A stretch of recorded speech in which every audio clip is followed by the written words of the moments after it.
irmão... Como é que é o nome do irmão mesmo? Me esqueci. É o irmão Nakamura. O irmão Nakamura veio de bicicleta, né, irmão?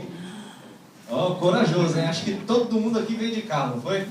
Quem que veio de bicicleta aqui? O Kleber veio de trem. Veio de trem, não, mas o trem é quentinho dentro do trem. Esquenta a perna ali de baixo, né? Mas quem veio de bicicleta mais? Irmão, você vai receber um prêmio hoje. Vou te dar um café quentinho depois do culto, viu, irmão? Oh, glória! É isso mesmo, né? É esforço para poder vir à casa de Deus, né? Graças a Deus todo mundo vem de carro, quentinho, né? Irmanice está vindo de carro já, né, irmanice? Ontem eu tive o prazer de andar com a nova motorista aqui, né? Graças a Deus. No começo fiquei um pouco receoso, eu fiquei sabendo que no teste ela andou na contramão. Mas graças a Deus, está tudo certo, irmão? Olha, está aprovado, né? Graças a Deus. A irmã Érica que nós andamos ainda, né, amor? Nós andamos ainda com a irmã Érica. Quem andou com ela andou comigo? Andou certinho? Tudo bem? Graças a Deus. Vamos abrir as nossas Bíblias, só para descontrair. O dia está frio. Hebreus capítulo 11, versículo 6.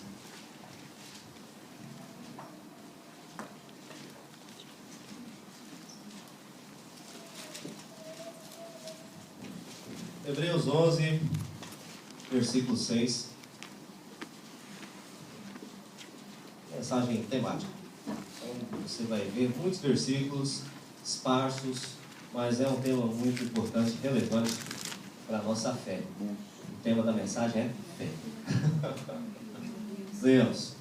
Sem fé é impossível agradar a Deus, pois é necessário que quem se aproxima de Deus creia que Ele existe e recompensa os que o buscam. Vamos ler juntos esse versículo para ficar gravado aí na sua mente. Leamos. Sem fé é impossível agradar a Deus, pois é necessário que quem se aproxima de Deus creia que Ele existe e recompensa os que o buscam. Amém. Irmãos, durante o transcorrer da minha vida cristã, principalmente no começo, eu tinha muitas dúvidas. E não é pecado você ter dúvidas, tá? Pecado é você cometer erros, né, e você quebrar a lei de Deus. Agora, você dizer sinceramente para Deus, eu não estou entendendo, né, isso não é pecado nenhum. Então, durante a minha trajetória cristã, eu sempre falei para o Senhor, ó Senhor, tem algumas coisas que eu não entendo muito bem. Né? E o que, por exemplo? Primeiro eu pensava assim, mas será que eu tenho fé? Será que eu não tenho fé? Se eu tenho fé, por que às vezes eu penso que eu não tenho fé? Né? Porque às vezes as pessoas dizem para mim que eu não tenho fé. E me dizem que eu sou um crente de pouca fé. Pouca fé, né? Tem pouca fé, tá? Nós entendemos e ficamos assim preocupados. Mas se eu tenho fé, por que eu não posso dizer para aquele monte, sai-te, vai-te daqui para colar? E nós ficamos pensando, eu fiquei pensando durante muito tempo. Então, a fé ela deve ter uma dimensão, porque deve ter pessoas que têm mais fé do que outras. Será que então eu sou um crente que não tem muita fé? Será que eu sou um crente que vou chegar a ter muita fé? O que é ter fé? Como nós vamos colocar a fé em ação? E quais são os resultados de uma fé genuína? Você já teve esse tipo de questionamento? Você já fez esse tipo de pergunta? Eu acho que é uma dúvida para muitos. Se você está aqui nessa noite, certamente o Senhor preparou para que você estivesse ouvindo essa mensagem. O objetivo dessa mensagem é que você volte para casa compreendendo um pouco melhor o que significa ter fé. Às vezes nós passamos anos dentro da igreja, mas existem questões cruciais e elementares para a nossa vida cristã que nós não compreendemos. Uma delas que nós estudamos um tempo atrás foi a questão da vontade de Deus. Vamos estudar no ano que vem acerca do discernimento. São coisas tão elementares, mas nós muitas vezes desconhecemos ou não conhecemos muito bem. Mas é necessário que nós nos apropriemos deste conhecimento para que tenhamos uma vida cristã de qualidade, né? Hoje o objetivo dessa mensagem é que vocês voltem para casa conhecendo de uma maneira simples qual é a dimensão da fé. O que é fé? Sem mitos, sem complicações, sem explicações com definição incerta. E eu acredito que hoje você vai sair daqui entendendo o que é Glória a Deus. Vamos procurar esclarecer, à luz da Bíblia, algumas dúvidas frequentes acerca da fé. Primeira pergunta que eu gostaria de lançar para a igreja está justamente aqui dentro desse versículo 6. O que é fé? Mas, ao mesmo tempo que nós respondemos o que é fé, nós precisamos investigar também o que não é fé, para entendermos por contraste o que é e o que não é. Primeiramente, vamos reler esse versículo 6. Ele fala: é necessário que quem se aproxima de Deus creia, primeiramente o quê? Que Ele existe e que Ele recompensa os que o buscam. Primeiro entendimento simples que precisamos ter é que fé é acreditar na existência de Deus, não ter dúvidas acerca da existência do Pai. Fé também, de acordo com o texto de 2 Timóteo, capítulo 3, versículo 16, Paulo ele nos diz que toda a Escritura ela é inspirada por Deus. Então ter fé é acreditar que essa palavra aqui ela não erra. Não existem erros dentro da Bíblia, né? Terceira questão. Fé é acreditar no que Deus fala especificamente para nós. Texto de Hebreus, capítulo 11, versículo 8, vamos ler? Pela fé, Abraão obedeceu quando foi chamado partindo para um lugar que receberia por herança, e partiu sem saber para aonde ir. Abraão, ele creu quando Deus falou com ele. Ele lançou a sua fé sobre o quê? Sobre a palavra que Deus havia lhe dado. Então, fé é acreditar no que Deus fala. Tá? Isso é muito importante para que possamos dar outros passos adiante. E aí nós encontramos nas Escrituras promessas, nós encontramos também dentro da nossa vida cristã orientações pastorais, nós encontramos a revelação específica de Deus para nós, quando Deus te mostra algo a ser feito, mas sempre nós lançamos a nossa fé sobre uma palavra que Deus lançou primeiramente. Abraão, o que ele fez? Ele creu na palavra específica que Deus havia lhe dado. Você sai da casa da sua família e você vai para uma terra que eu vou te dar. Qual foi a fé? Eu vou te dar uma terra, Abraão. Ele creu nessa palavra.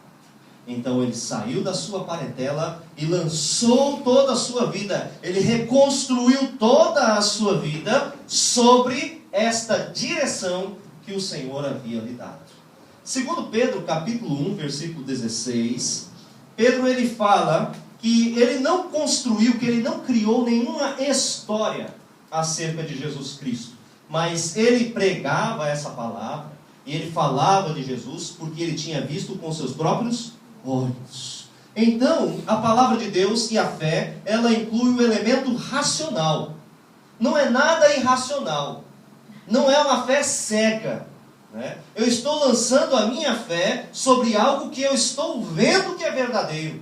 Pedro também ele falou isso. Eu não estou simplesmente crendo por crer, mas eu estou lançando a minha fé porque eu vi Jesus. Eu vi Ele ressuscitar. Não é história. Isso é fato. A fé também ela inclui um elemento investigativo. Abra lá no texto de Lucas, capítulo 1, versículo 3. Sem perder de vista aí esse texto de Hebreus, tá bom? Lucas capítulo 1, versículo 3. Venhamos? Pareceu adequado também a mim, excelentíssimo Teófilo, depois de investigar tudo cuidadosamente desde o começo, escrever-te uma narrativa em ordem. A fé ela inclui o elemento investigativo. Pelo fato de Lucas não ter sido uma testemunha ocular de Jesus, não ter visto a Jesus, o que ele fez antes de lançar toda a sua vida e reconstruir a sua vida sobre a palavra que estava sendo pregada pelos apóstolos? O que ele fez? Ele foi investigar tudo, para ver se tudo era do jeito como eles estavam falando, porque é uma coisa nova. Então ele foi investigar. Atos capítulo 17, versículo 11, fala que os crentes de Bereia, eles examinavam as escrituras para ver se de fato as profecias diziam que Jesus ele era o Messias. Então a nossa fé, ela não é cega, ela também tem um caráter investigativo. Nós vamos procurar conhecer e saber se nisso onde nós estamos depositando toda a nossa vida, se é verdadeiro de fato ou não. Isso foi o que Lucas fez, foi o que Paulo fez, foi o que Pedro fez, foi o que os apóstolos fizeram. Não é pecado. Nós precisamos conhecer quem nós estamos entregando a nossa vida. Paulo, em 1 Coríntios capítulo 15, versículos 3 a 8, ele afirma que a ressurreição é verdadeira. Por quê? Porque Pedro viu, porque os apóstolos viram, porque Tiago viu, e que por ele, por último, também viu Jesus. Então ele estava afirmando que Jesus ressuscitou, muito embora ele fosse fariseu e acreditasse na ressurreição, mas ele estava dizendo que Jesus ressuscitou pelo testemunho de pessoas fidedignas e também porque ele havia visto a Jesus. Então, ele está dizendo que ele crê na ressurreição porque houve testemunhas e é um fato, algo comprovável. A fé, ela não é uma confiança cega, mas dar crédito a alguém que é real, que se revela a nós e que nunca falha. Para compreendermos o que é fé, precisamos também compreender o que não é a fé. Vamos ver lá em 1 Coríntios, capítulo 13, versículo 13.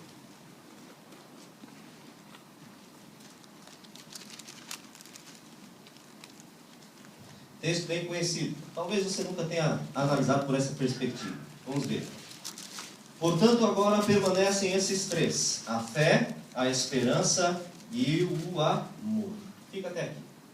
Nós podemos diferenciar aqui as duas primeiras palavras, fé e esperança. Existe uma diferença muito grande, em alguns casos, na questão entre fé e esperança. Existem dois tipos também de esperança. Vamos entender aí os dois tipos de esperança. A primeira esperança, ela é um estado emocional, ou seja, é um estado de desejo.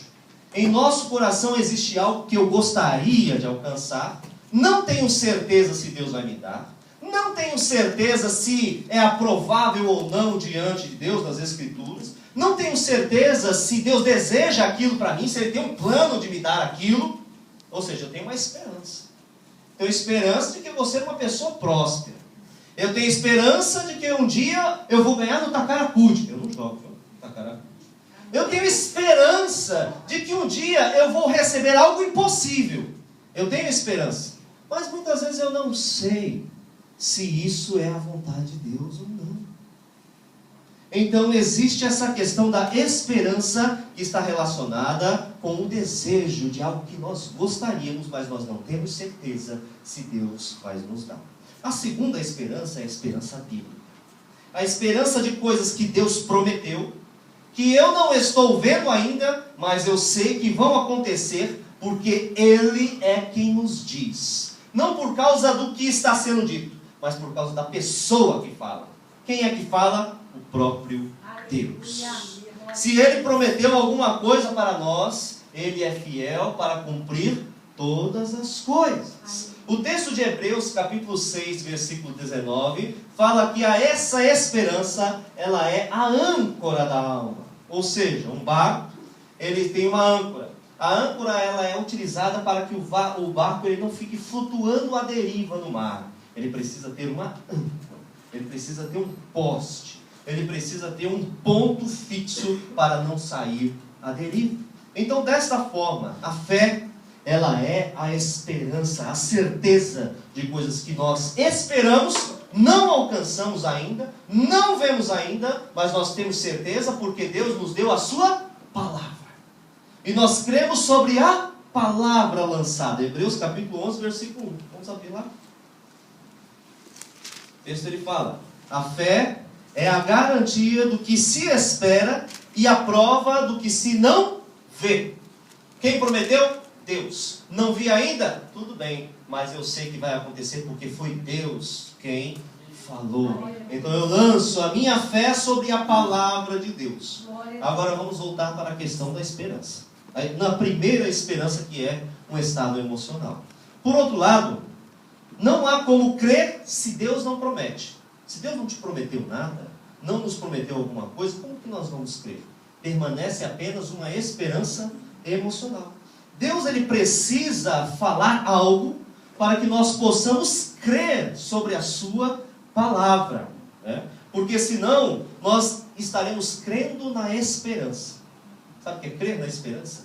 Não crer em Deus.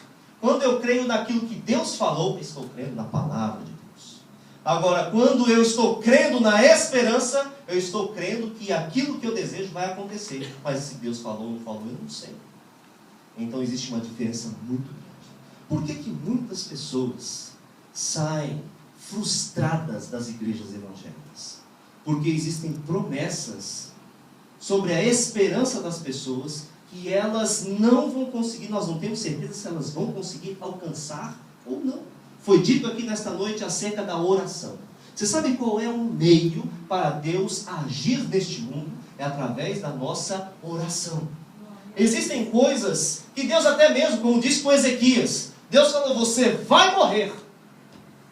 Mas por causa da oração daquele homem, por causa do quebrantamento daquele homem, o Senhor operou um milagre na vida dele.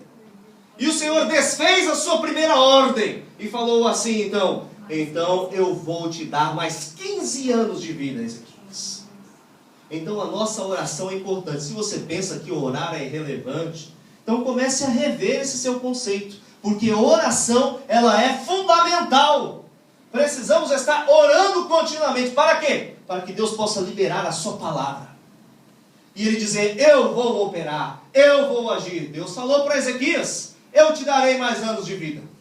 E ele creu nessa palavra. E ele viveu conforme a palavra de Deus. Então nós lançamos a nossa fé sobre a palavra que Deus nos dá.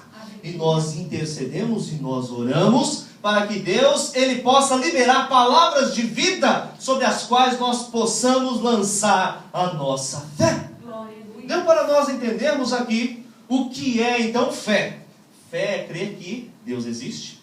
Fé é crer que essa palavra é inerrável. Fé é crer nas suas promessas específicas para nós. E fé não é crer na esperança no meu desejo, mas fé é crer no que Deus me fala. Crer na sua palavra. E a Bíblia nunca afirma que nós devemos dar um salto no escuro. Crer em coisas ao vento, ao relevo, não. Na verdade, a exortação bíblica é para que nós saiamos das trevas e venhamos para a luz. Ou seja, para aquilo que Deus nos fala. Para aquilo que Deus nos revela. A fé não é cega. A fé, ela não é sem sentido. Ela não é sem razão, ela não é arbitrária. A fé, ela não é uma excentricidade dos evangélicos e também não é uma mera expressão do desejo humano. Se fosse assim, o texto de Hebreus diria para nós que a fé é a certeza do que eu quero que aconteça. Mas não é isso. A fé é a certeza depositada sobre a palavra de Deus. A ideia é essa. Eu não sei o que vai acontecer amanhã, mas Deus sabe. Portanto, se Deus promete que vai fazer algo, eu não sei de que modo, mas certamente Deus fará acontecer, porque Ele tem uma reputação infalível. Ele nunca falha. Ele nunca mente. Então, se Deus te falou algo, se Deus te prometeu algo nas Escrituras, se Deus falou algo específico em seu coração, pode ter certeza, essa palavra se cumprirá. Então nós aprendemos a diferenciar o que Deus nos ensina acerca de fé e o que não é a fé. Você crê dessa forma? Amém. Eu creio que sim. Glória a Deus. Hebreus capítulo 11, versículo 8. Leiamos.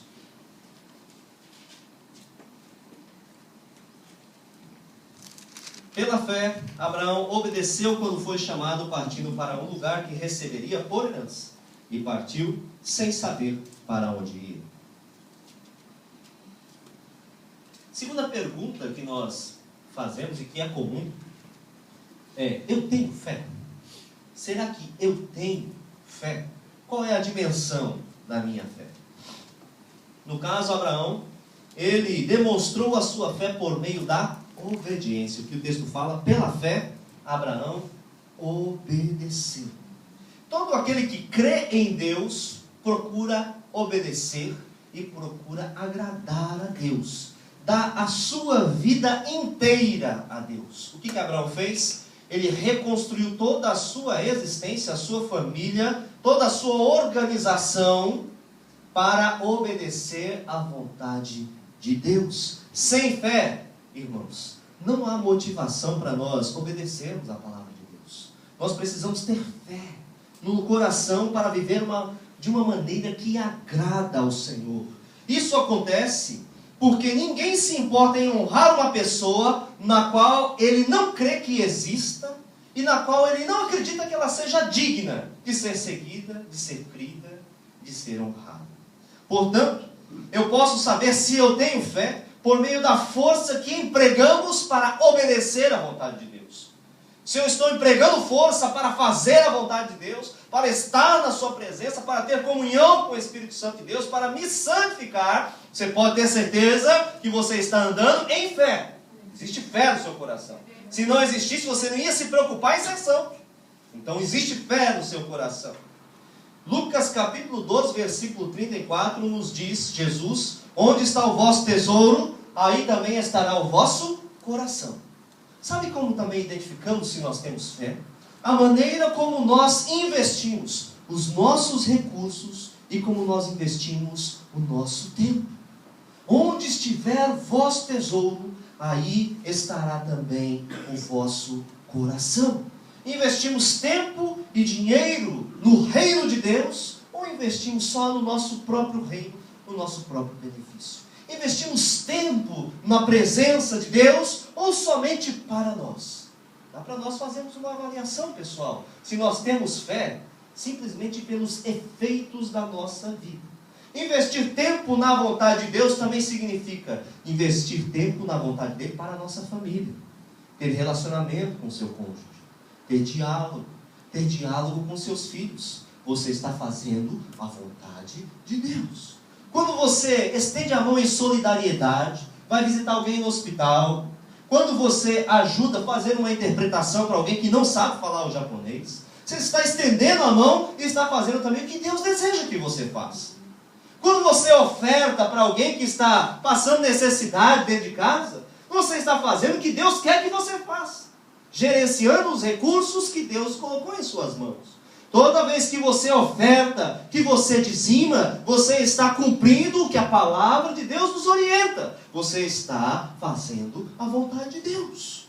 Nós estamos investindo o nosso tempo e os nossos recursos no reino de Deus. E se estamos fazendo isso com alegria, irmãos, isso é porque você tem fé no seu coração. E está olhando não somente a sua vida pessoal, mas está olhando em primeiro lugar o reino de Deus. Nós podemos analisar se nós temos fé pelos assuntos que predominam os nossos pensamentos. Mateus capítulo 12, versículo 34 nos diz que a boca fala do que está cheio o nosso coração. Então, de acordo com a estatística daquilo que nós falamos, nós podemos imaginar o que está predominando no nosso pensamento, e aí então nós sabemos se estamos vivendo com o universo também em Deus ou somente neste mundo secular. Podemos diferenciar se temos uma vida de fé ou se não temos, ou se a nossa fé é pequenininha. Nós podemos reconhecer que temos fé quando Deus ele ocupa o primeiro lugar em nossas vidas. Mateus capítulo 6, versículo 33. Os meus projetos, as minhas opções vão subtrair o meu tempo com Deus? Estou analisando. É importante nós analisarmos isso, irmãos, sabe por quê? Porque quando nós temos dificuldades, é muito mais fácil nós buscarmos soluções de Deus. Mas lembre-se de uma verdade. Adão no paraíso pecou. Jesus na cruz venceu o pecado. Existe uma diferença muito grande. Às vezes você pode estar com a vida tranquila, você achar agora vou servir a Deus. Você pode ficar aí atento, porque pode ser que a serpente use essa prosperidade para desviar os seus olhos para outras coisas que não seja a presença de Deus. E ao passo que muitas vezes no momento de dor e de angústia é que você está orando mais, está buscando mais o Senhor. Então, coloque em primeiro lugar o reino de Deus e a sua justiça. Pense se aquilo que você vai fazer, as suas opções, vão subtrair o seu tempo com Deus. Se você vai continuar tendo possibilidade de estar na presença do Senhor, vir à casa de Deus. Analise. Eu digo por testemunho pessoal, construí a minha vida desde que aceitei a Jesus. Eu sempre pensei, irmãos, se um passo que eu ia dar, se ia me impedir de estar na igreja, se ia me impedir de orar, se ia me impedir de servir a Deus. Se fosse me impedir, irmãos, eu não entrava por aquela porta. Eu não fazia aquilo. Irmãos, eu me lembro que eu faltei um domingo no culto. Sabe quando? Aliás, 2, né? Um domingo no culto. Um domingo quando eu estava lá em Guma, em Saitama, porque eu tive que trabalhar no domingo. A Ana Cláudia, ela ficou doente, ela enrolou as trompas de Faló. Nós estávamos pagando a nossa casa lá no Brasil e eu tinha que trabalhar para poder pagar as contas, senão nós iríamos perder o investimento lá. Então, naquele período, eu trabalhava de domingo a domingo, todo dia. Mas teve um dia que eu trabalhei domingo de dia e não deu para ir para o culto. Eu sempre trabalhava domingo à noite. Olha, eu vou entrar depois das 10, porque o meu horário de ir para o culto é ali, ó, sagrado. Aí teve um domingo que eu não fui, irmão, mas naquele dia Deus operou tanto na igreja. Eu falei, que miséria, por que eu faltei no culto hoje? Foi maravilhoso, até ela lembra do culto. O culto foi maravilhoso. Sabe por quê? Para mostrar, não vale a pena, meu filho. Mas vale um dia na minha casa. Não é verdade? E outro dia eu faltei, cheguei aqui no finalzinho, porque eu fui para a faculdade lá, faz um tempo desse aí atrás, e cheguei aqui no final do culto. Mas, irmãos, no geral, toda a minha vida, eu sempre procurei organizar para que eu nunca faltasse no culto, para que eu nunca deixasse de ter tempo para conhecer a Deus. Eu ficava idealizando, não, eu tenho que cuidar das contas de casa, então eu vou fazer Nicotai. Eu não gosto de fazer Nicotai, né? Mas eu vou fazer Nicotai porque quando eu tiver de dia, aí dá tempo de eu chegar e pagar as contas de casa, manter a minha família organizada, porque é vontade de Deus, né? Então eu procurei organizar a minha vida dentro da vontade de Deus. Tem que trabalhar domingo à noite? Tinha, mas já falava para o chefe, ó, pode ficar sabendo uma coisa, eu só vou entrar depois das 10, porque eu vou para o culto, tá bom? Eu sou crente, falar para o chefe. Eu sou crente. Então, organizando a vida dentro da vontade de Deus. E é assim que nós precisamos construir. E quando nós temos isso por prioridade, irmão, pode ter certeza, Deus honra. E aí você pode detectar se você está levando uma vida de fé ou se você não está. Se simplesmente tanto faz, se calhar de eu ir para o culto, eu vou. Se calhar de fazer a vontade de Deus, eu faço. Irmão, não cresça na fé desse jeito. Não aprenda esses maus costumes. Aprenda a ser um crente de fé. E você vai ver que Deus vai abençoar a sua vida quando você coloca em primeiro lugar o reino de Deus e a sua justiça. Na verdade, irmãos, essa análise ela é clara e ela é simples, está diante dos nossos olhos. É muito simples. Nós é que não gostamos de olhar para o espelho e de ver quem nós somos e como estamos agindo de fato. Mas é melhor nós fazermos isso agora, enquanto há tempo, porque depois que passar essa vida, irmão, já foi. E a vida passa rápido. Eu já estou vou fazer 43 anos, parecia que eu tinha 17 ontem. Passou rapidinho, já casei, tenho filho, olho para minhas filhas tudo grande hoje, minha esposa, eu aqui, 17 anos de casado. Jesus, passa rápido demais. A gente perde os cabelos, né, irmão Márcio? Fica assim mesmo. Passa rápido demais. Por isso nós precisamos ter atenção com a nossa vida. Lembre-se, o pecado, ele não traz felicidade. Ele traz um rápido, momentâneo prazer para a carne. Porém, a vida de fé, ela proporciona felicidade e sensação de bem-estar prolongados. Então, não se dedique ao pecado. Se dedique a Deus. E você vai ver a tremenda recompensa na sua vida. Já dá para fazer o diagnóstico se você tem fé ou se você não tem? É muito simples, é muito fácil, né? Vamos passar para a próxima pergunta. Hebreus 12, 2. Vejamos. 12, 2.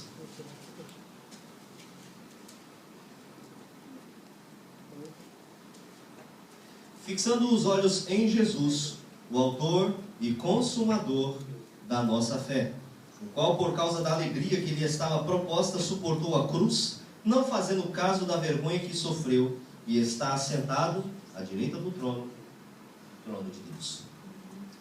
Terceira pergunta: de onde vem a minha fé? Qual é a origem da minha fé? Onde vem a minha fé?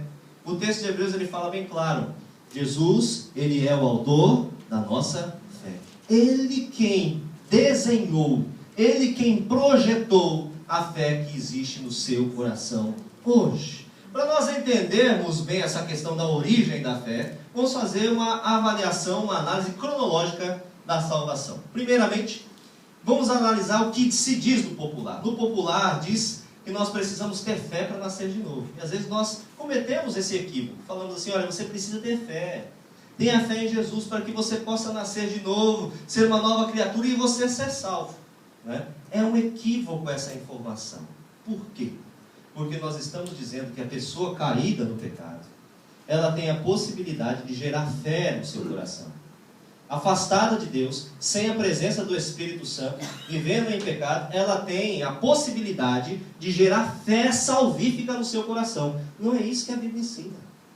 A Bíblia nos ensina outra coisa. Nos ensina o que disse aqui o texto de Hebreus. Quem é o autor da nossa fé? É Jesus. A fé que está no seu coração hoje, o tamanho que ela está, isso daí depende também do seu cultivo, mas a fé que está dentro do seu coração hoje é porque Jesus Cristo te deu.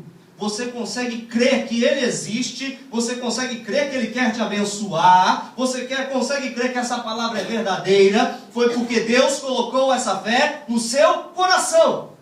Esse é o primeiro estágio da nossa vida com Deus. Efésios capítulo 2, versículo 1 nos diz que Ele nos deu vida quando nós estávamos mortos nos nossos pecados. Evangelho de João capítulo 15, versículo 16, a palavra de Deus nos diz que Ele nos escolheu. Não fomos nós que escolhemos a Ele, que cremos nele, que o escolhemos. Mas foi Ele que olhou para nós e falou: eu vou dar fé para que Ele consiga crer em mim. Então, Ele nos escolheu. Ele olhou para cada um de vocês. Aí dá para você ter uma ideia da dimensão do valor que você tem. Existem bilhões de pessoas neste mundo, mas Ele olhou para cada um de vocês e disse: eu quero você no reino. Eu quero que você creia em mim. Eu quero você, Nice, porque eu quero que você creia em mim. Eu quero você, William, porque eu quero que você creia em mim. E Ele deu fé para que nós pudéssemos crer. Segundo passo, vem um novo nascimento no Espírito. E é o que Jesus nos ensina ali com Nicodemos. Ele fala para Nicodemos: olha, Nicodemos, é necessário que você venha nascer de novo. Não da água, não da carne, como quem nascesse de novo do ventre da sua mãe, mas da água, mas do Espírito. É necessário que você venha nascer de novo. Isso significa que é necessário que o Espírito de Deus venha morar em nós. Morando em nós, no momento em que o Espírito Santo vem fazer morada em mim, Ele abre os meus olhos para crer de uma maneira sobrenatural na validade, na verdade dessa palavra, crer que Deus existe, ter fé para viver e entregar toda a minha vida e reconstruir toda a minha existência na vontade de Deus. É o Espírito Santo de Deus quem faz esta obra. Aleluia. Nós nascemos de novo. Eu me lembro que eu entrei na igreja evangélica um dia e ali então o Senhor falou comigo. Eu entrei de um jeito e saí de outro. Eu entrei não crendo e eu saí crendo. E não sei porquê. Eu sei hoje. Porque foi o Espírito Santo de Deus. Deus me escolheu. Jesus me escolheu. E fez habitar em mim o seu Espírito. E de uma maneira inexplicável, eu comecei a acreditar. Olha, essa aqui é a palavra de Deus. Olha, o Deus dos crentes é Deus de fato. Eu comecei a crer. Saí daquele lugar crendo. Porque Deus me fez nascer de novo. Eu não gerei essa fé. Eu não fui para a igreja naquele dia para receber essa fé. Eu não fui. Ele é quem me chamou. E eu tenho certeza que Ele fez isso com vocês também. Aleluia. Você deve ter essa experiência de ver que Deus é quem te chamou. Deus é quem te escolheu. Deus é quem te resgatou de onde você estava. Usou alguém, te trouxe até a igreja. Colocou essa fé no seu coração. Porque Ele te ama. Porque Ele te escolheu. Terceiro. O Espírito Santo ele nos capacita a crer em Deus, na sua palavra e Ele nos convence do pecado. Ele nos convence que nós somos pecadores. Ele nos convence que andando desse jeito a gente estava andando para o inferno. Ele nos convence da justiça. Olha, Deus vai julgar todos os ímpios. Deus vai julgar todos aqueles que agem com maldade. Deus vai julgar. E do juízo. Vai chegar um dia que todo mundo vai ter que prestar contas. Aí você fala assim, eu quero prestar minhas contas logo, porque eu não quero ser condenado não. E Deus abre os nossos olhos. O Espírito de Deus abre os nossos olhos. Nós passamos a ter fé e nós nos arrependemos dos nossos pecados. A fé, com o arrependimento, gera um outro estágio, que é a justificação. E aí então, Deus ele apaga os meus pecados. Você se arrependeu? Você creu? Eu te dei a fé, você creu? Você se arrepende dos seus pecados? Me arrependo, Senhor. Então estão apagados todos os seus pecados. De hoje em diante você é uma nova criatura. Aleluia. Nós somos justificados pela fé que Ele mesmo nos deu.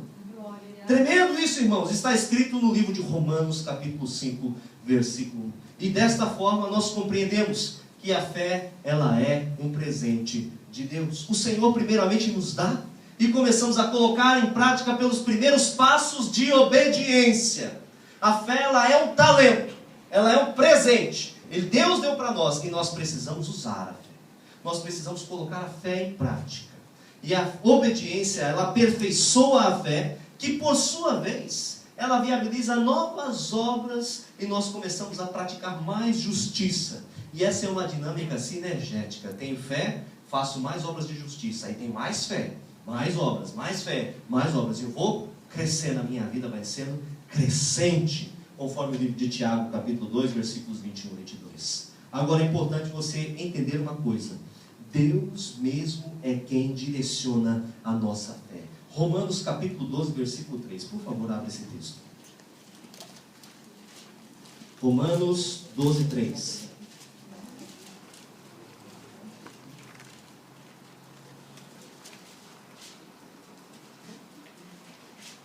Romanos 12, 3.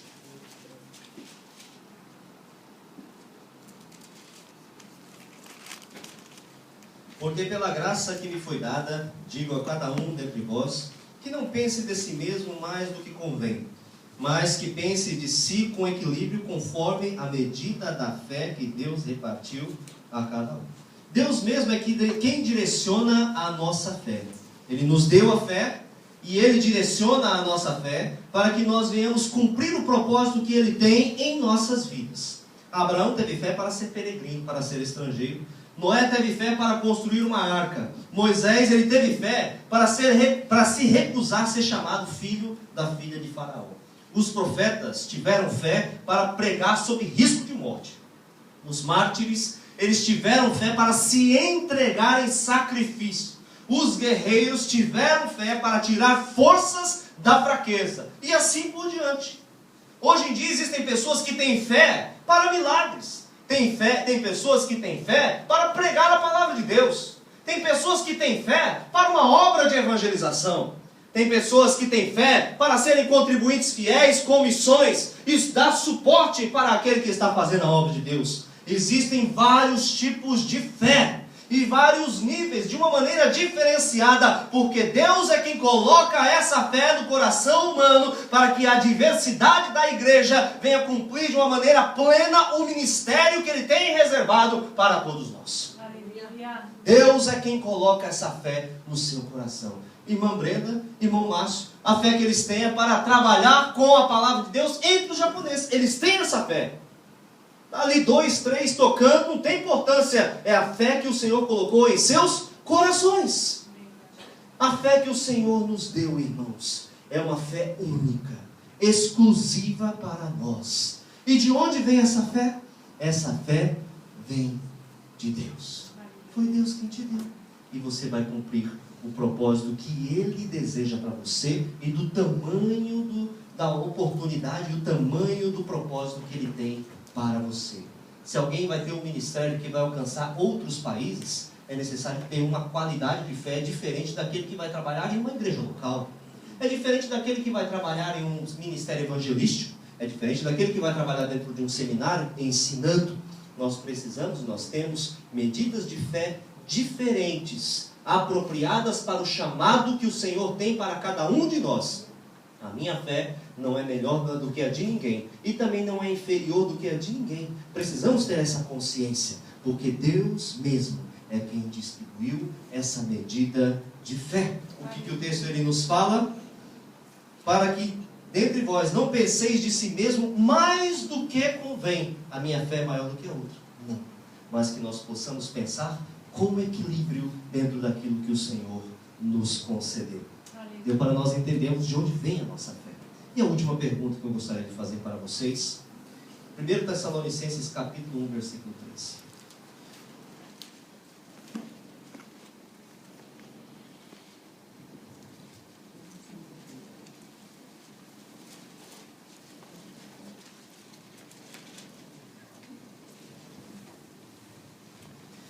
Diante de nosso Deus e Pai, lembramos-nos constantemente da vossa fé atuante, operante, não passiva, do vosso amor prestativo e da vossa esperança bem firmada em nosso Senhor Jesus Cristo.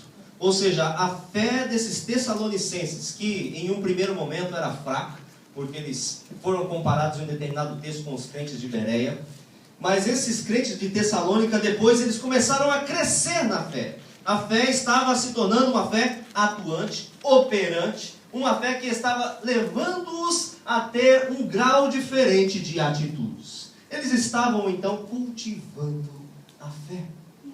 Então a pergunta significa: como eu posso cultivar a minha fé? Como eu posso aumentar a minha fé? Pedro ele fala para Jesus: Senhor, aumenta a nossa fé. Como que eu vou aumentar a minha fé? É uma pergunta importante, relevante para nós. Primeiramente, no texto de Romanos, capítulo 10, versículo 17, nos diz que a fé vem pelo ouvir, e ouvir a palavra de Deus. Ouvir não somente áudio, mas também ver do que está escrito, ler. A fé vem pelo receber esta palavra. Como eu vou cultivar a fé?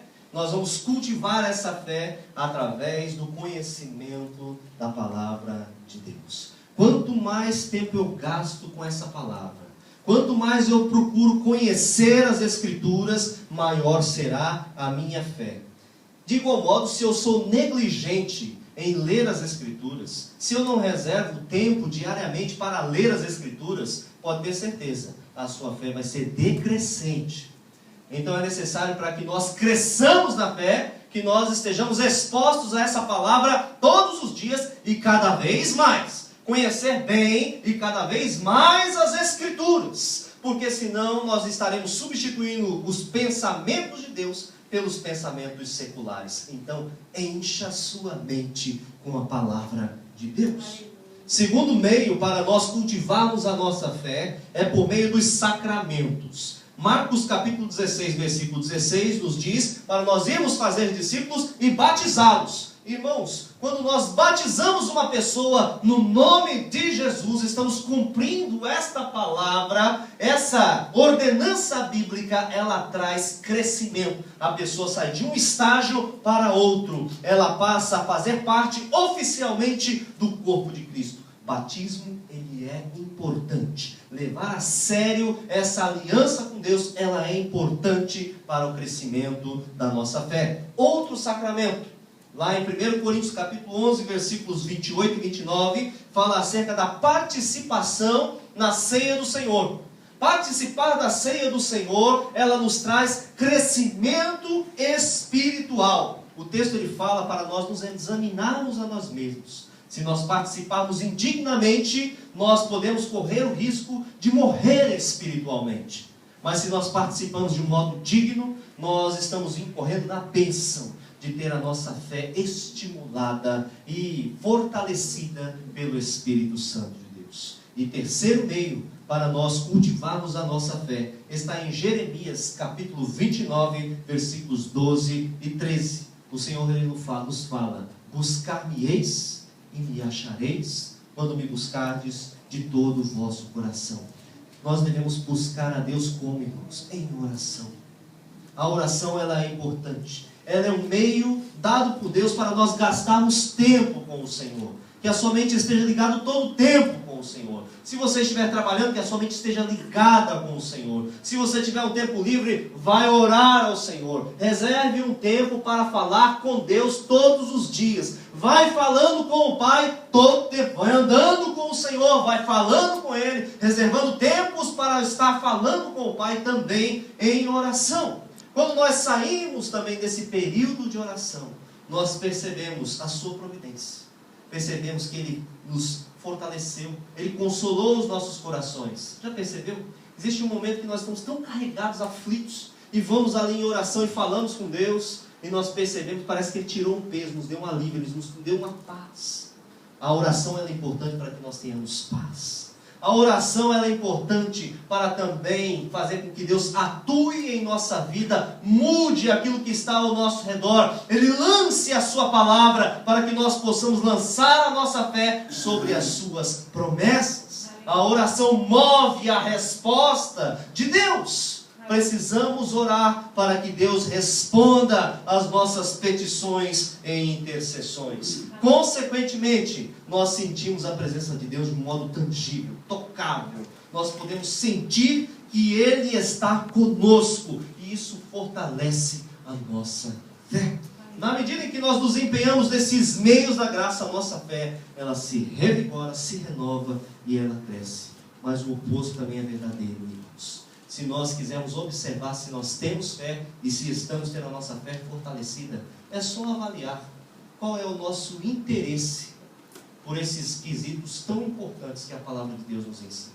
Qual é o nosso interesse pela leitura bíblica? Qual é o nosso interesse pela fé? Aliás, qual é o nosso interesse pela oração? Qual é o nosso interesse em participar da ceia do Senhor?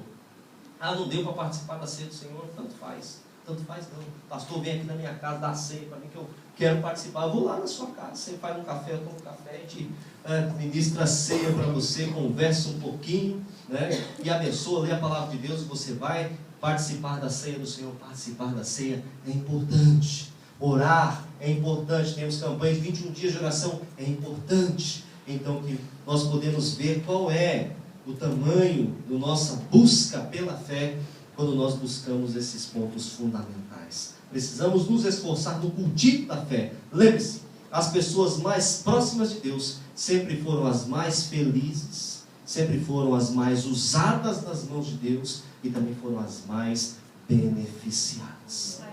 Para concluir essa mensagem, vamos colocar essa fé em ação. Ficou fácil, mais fácil para você compreender o que é fé hoje? Então vamos colocar a nossa fé em ação. Como é que nós vamos colocar a nossa fé em ação? Obedecendo a palavra de Deus. Quando nós vamos colocar a nossa fé em ação? Amando o nosso próximo. Quanto mais fé, mais você vai amar. Mais você vai ser humilde. Mais você vai descansar nas promessas de Deus. E existem promessas tremendas. Ele não vai deixar faltar nada para você. Ele vai te dar vida eterna e você vai ressurgir no último dia com o Senhor Jesus. Por fim, ter fé é nós sermos maduros e fortes o suficiente para nós dizermos, como disse o apóstolo Paulo em Filipenses capítulo 4, versículos 12 e 13. Sei passar por necessidade, sei ter muito, tenho experiência diante de qualquer circunstância, tanto na fartura como na fome, assim na abundância como na escassez, porque eu tudo eu posso, naquele que me fortalece. Amém? Vamos nos colocar de pé e vamos orar ao Senhor.